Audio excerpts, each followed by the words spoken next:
Tenemos el gusto de saludar ahora al secretario general de la bancaria, dirigente de la Corriente Federal de Trabajadores, Sergio Palazzo. ¿Qué tal? Lucas Molinari te saluda. ¿Cómo estás, Sergio? Hola, Lucas, ¿cómo andás? Bien, bien. Bueno, ha salido a hablar estos días después de la triste foto de la CGT, del Consejo Directivo, ¿no? Porque ustedes también son CGT. ¿Cómo estás viendo el panorama del país? Te pregunto, más en un momento donde la deuda externa está negociándose y estamos viendo en los matutinos, me imagino que ya habrás repasado las noticias, estamos viendo una extorsión a la Argentina con estos bonistas, le dicen algunos medios, que quieren que arreglemos como sea, de alguna manera, lo que planteó la AEA la semana pasada junto a la CGT. ¿Qué reflexión tenés en torno a eso, Sergio? Bueno, en principio, obviamente veo la situación futura muy complicada, no producto de políticas de este gobierno, sino producto de la pandemia y lo que ocasiona el decretar el aislamiento a partir de esa necesidad sanitaria correcta que ha establecido el presidente de la Nación y su equipo sanitario, de que los argentinos estén mayormente aislados, más allá de las actividades esenciales. Esto, sin duda, ese aislamiento va a ocasionar una situación económica, no solo en la Argentina, en el mundo. Y veo con preocupación la situación posterior. Lo bueno y lo ventajoso es que tenemos la oportunidad de decidir desde dónde salimos de esa situación económica, así como hemos salido o estamos transitando una pandemia desde un estado presente en materia sanitaria, que ha equipado sus hospitales, su servicio sanitario público, que ayudó al Servicio de Obras Sociales a equiparse para tratar esta pandemia, y también lo ha hecho en materia social, estableciendo el pago o contribuyendo con el pago de los ATP al pago de salario de trabajadores de empresas que no están teniendo actividad, o a través del IFE para aquellos compañeros que son monotributistas y no tenían actividad. También espero que desde ese lugar de estado presente sea el que se transite la salida económica post-pandemia. Esto significa que la actividad financiera va a tener un rol fundamental en esto, porque va a ser la generadora del crédito para que las empresas y la economía se reactive, y es la posibilidad que tiene el Estado de poder direccionar el crédito para establecer un modelo de país que no se agote simplemente en una economía agroexportadora primarizada. Bien, ustedes desde la Corriente Federal han planteado un documento muy interesante que creo que en los medios hegemónicos no se le presta atención, porque bueno, justamente plantean cosas que tienen que ver, por ejemplo, con la independencia económica argentina. Desde ese planteo que han hecho, ¿vos pensás que estaría bien que el gobierno haga una nueva oferta o que está bien que se plantee? Porque de alguna manera, en estos últimos días hay muchas operaciones mediáticas en decirle, bueno, si es un poquito más, ¿por qué no se acomoda el gobierno? Ahora, Alberto ya dijo varias veces que se tiene que plantar en esta oferta porque no puede más la Argentina. ¿Cuál es tu mirada? Bueno, el gobierno se ha venido corriendo de la oferta original, esto hay que decirlo. De lo que era la primera oferta a la de hoy hay una diferencia en cuanto a cómo se ha ido manejando esto. También tiene que ver con una negociación, no es una imposición, es una negociación, y por eso el gobierno se ha ido corriendo.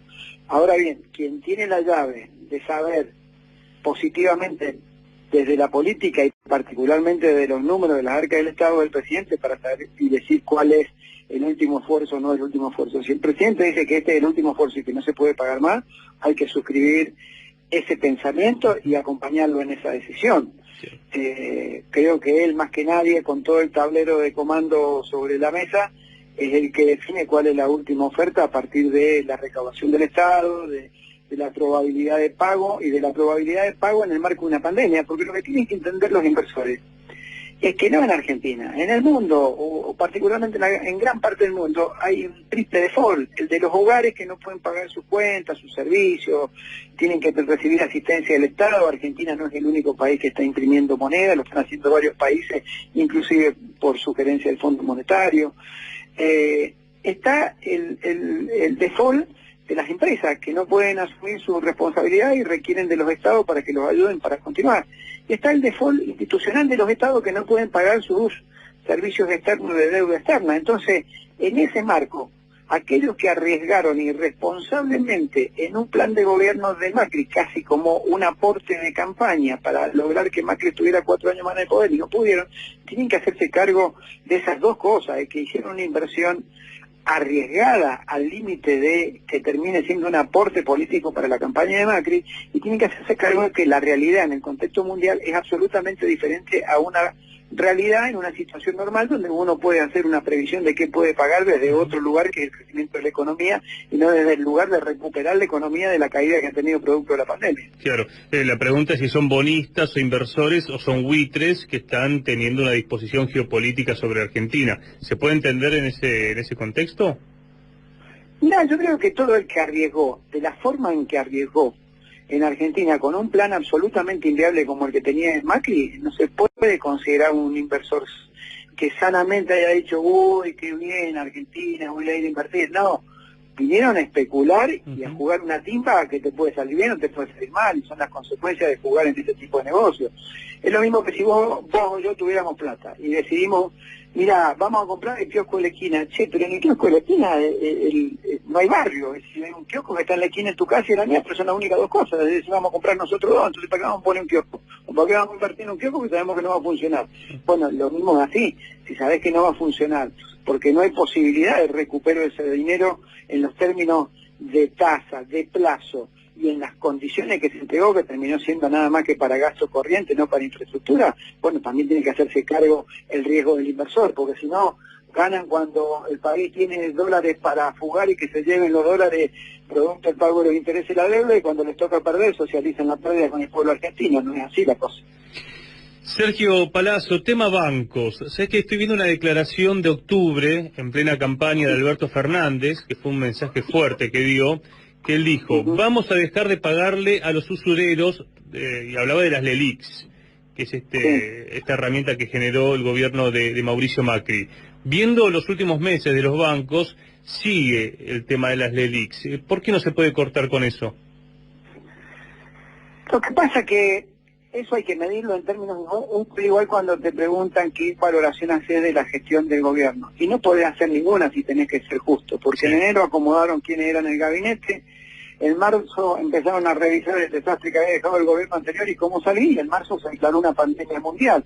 A partir que vos declarás una pandemia mundial, tenés situaciones que son extraordinarias, únicas, impensadas y de gravedad inusitada que vas resolviendo día a día. Entre ellos es la situación de emisión de LELIQ o la emisión de dinero. Hoy yo sé que la gran discusión de los economistas es, los ortodoxos dicen que la emisión de tanto dinero, la emisión de títulos para cubrir el dinero que necesite el Estado, va a generar una inflación alta. Y los keynesianos te dicen que no es necesariamente que vaya a generar una inflación alta en la medida en que vos controles que esa emisión no vaya al dólar. Es decir, tratar de que la deuda sea en pesos, tratar de que los plazos fijos sean en pesos, las inversiones sean en pesos.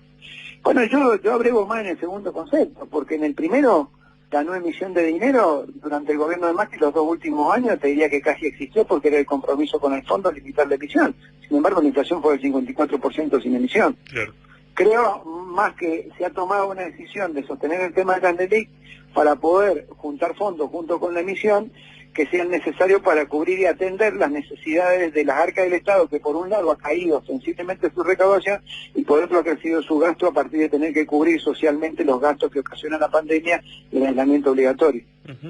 El tema acá también es con los bancos, ¿cuándo van a poder poner la plata para los créditos? Hubo una tensión con el gobierno porque no le daban los créditos a las pymes, recuerdo en el mes de abril, después se han lanzado para las cooperativas, falta crédito. ¿Estás de acuerdo, Sergio, con esto?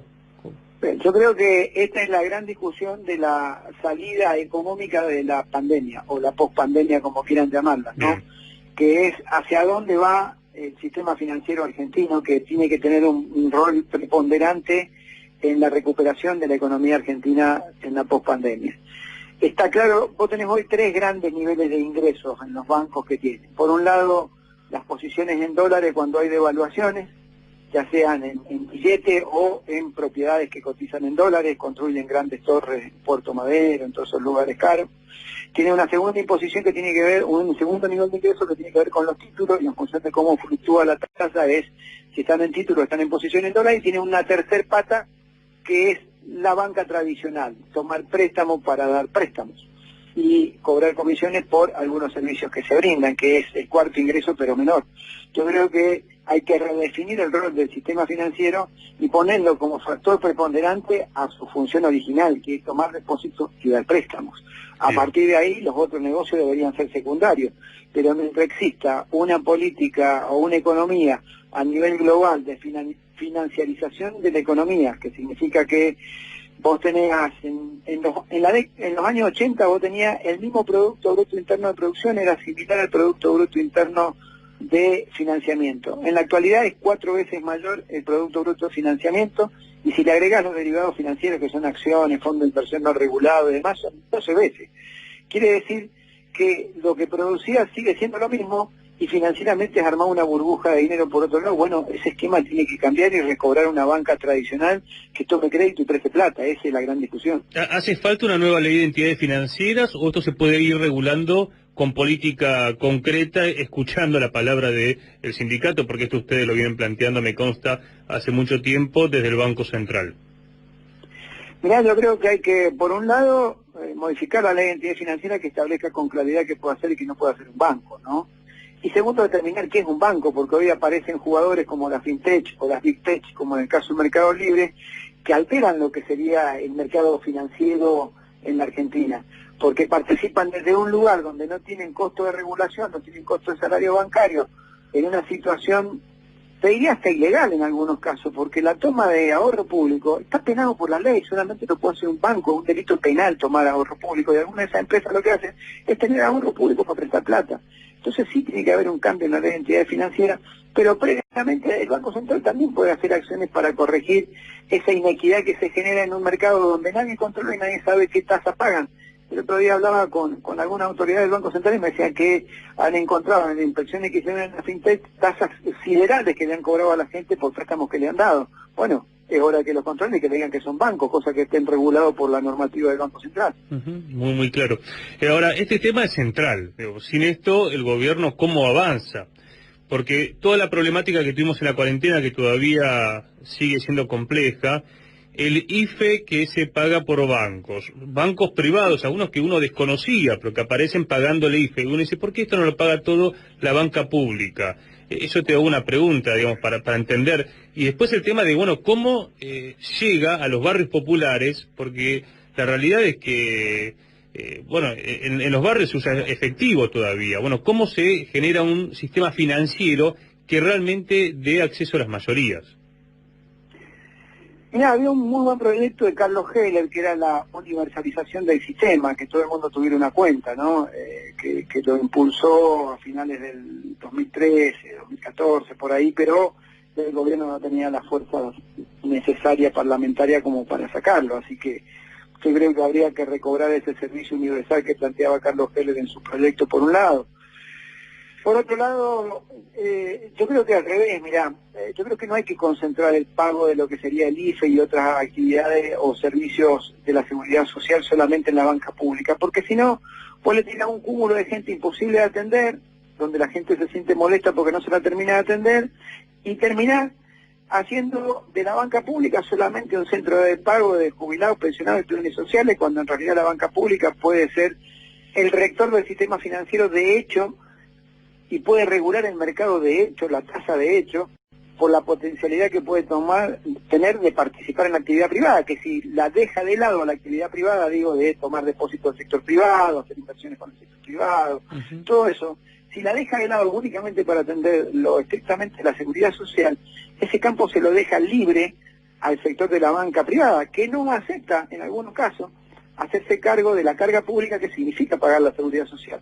Además, nosotros siempre decimos que los problemas que a veces se ocasionan con la fila de jubilados se resolverían fácil si dividen la cantidad de sucursales por la cantidad de beneficios previsionales. Hay 4.530 sucursales en la Argentina de banco, y hay 17.500 cajeros automáticos de banco más 17.500 cajeros automáticos de otras cosas. Pero ponele, de banco 4.530, si vos dividís la cantidad de pago por la cantidad de sucursales sin contar las casas matrices, vos tenés aliviada la fila y los jubilados no tienen que hacer tanta fila, y les imponés una carga pública y también los hacés competir en un principio de igualdad con la banca pública, porque si no la banca pública es... Bien, déjame aclarar algo, Sergio. Hay bancos que deciden no pagar jubilaciones, por ejemplo.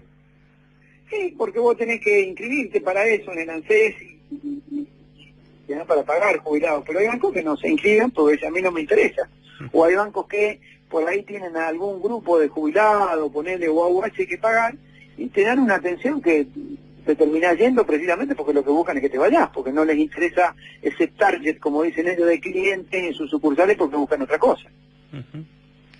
¿Qué tema, no? También pienso en las tarjetas de crédito, porque ahora el gobierno dio para que la gente, bueno, se endeude, ¿no? A tasa cero por tarjeta de crédito, pero, bueno, eso también es una gran, digo, las tasas, las tarjetas de crédito, que hacen a un hiperendeudamiento de la sociedad. Son debates que hay que poder dar a fondo, ¿no? Con el sistema financiero, que está desregulado, es lo que vos decís, ¿no? Hay una ley que es la de la dictadura, que permite todo lo que no está en la ley. Entonces, todo lo que no está prohibido está permitido. Tienen un concepto medio raro. Claro.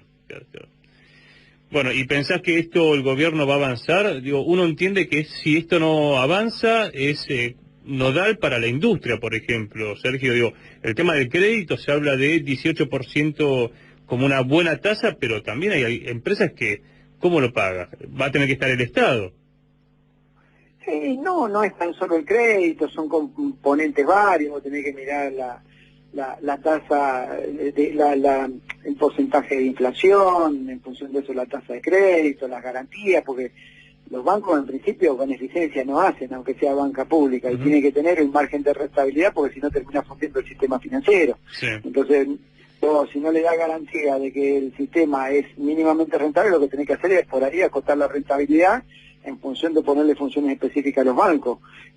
Nadie va a perder plata en un negocio o en una inversión que haga. Vos ponés un almacén y no lo ponés para regalar alimentos, lo harás seguramente si tenés una vocación social sobre la rentabilidad que obtengas, pero no vas a poner un almacén para no tener una ganancia, no vas a poner un negocio de zapatería para no tener una ganancia, porque aparte es con lo que vivís. Así que me parece que son varios componentes que hay que tener en cuenta, no solo la tasa la tasa de interés.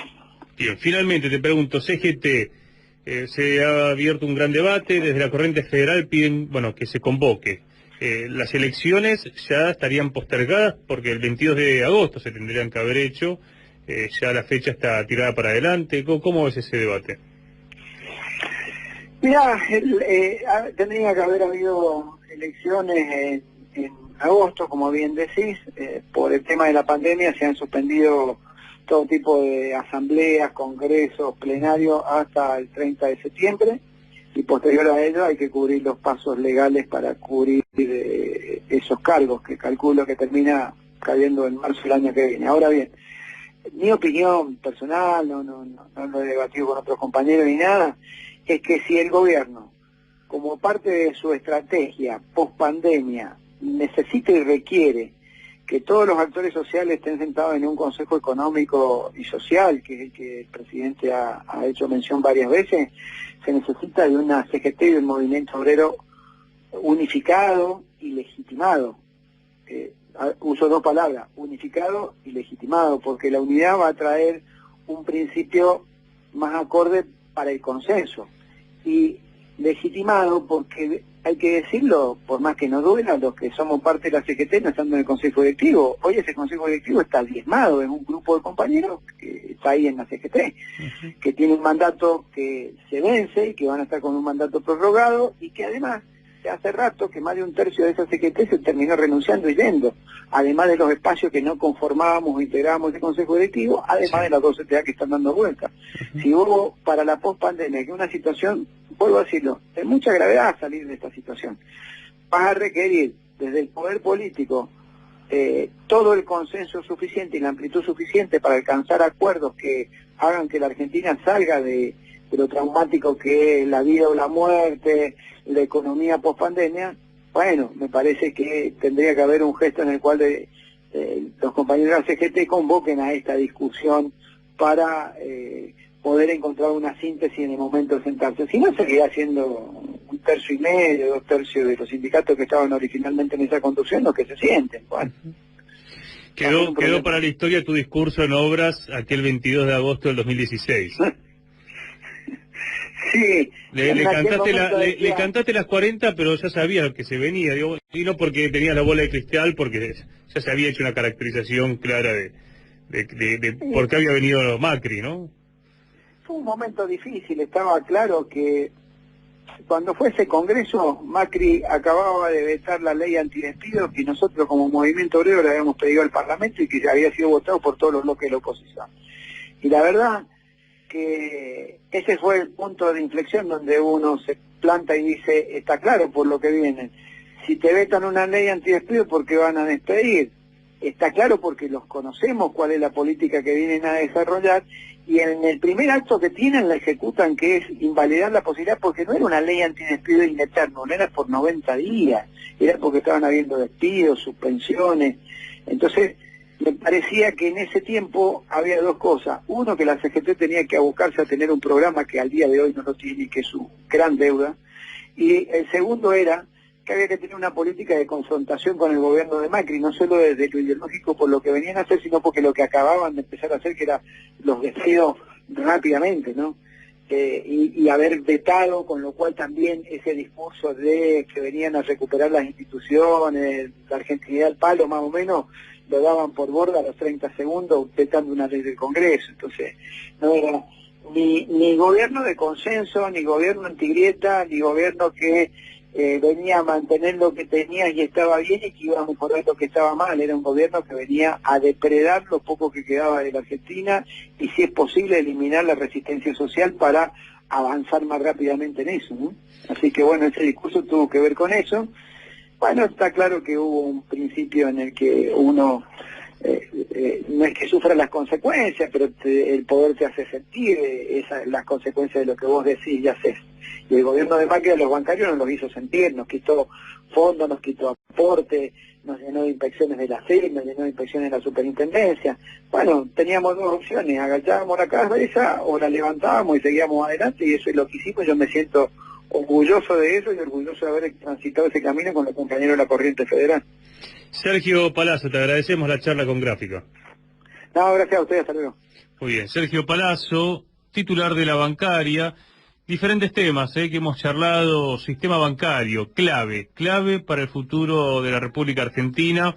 Creo que ha podido ahí plantear la necesidad de una regulación, de una nueva ley. Veremos cómo se da el panorama parlamentario de aquí en adelante. Manu,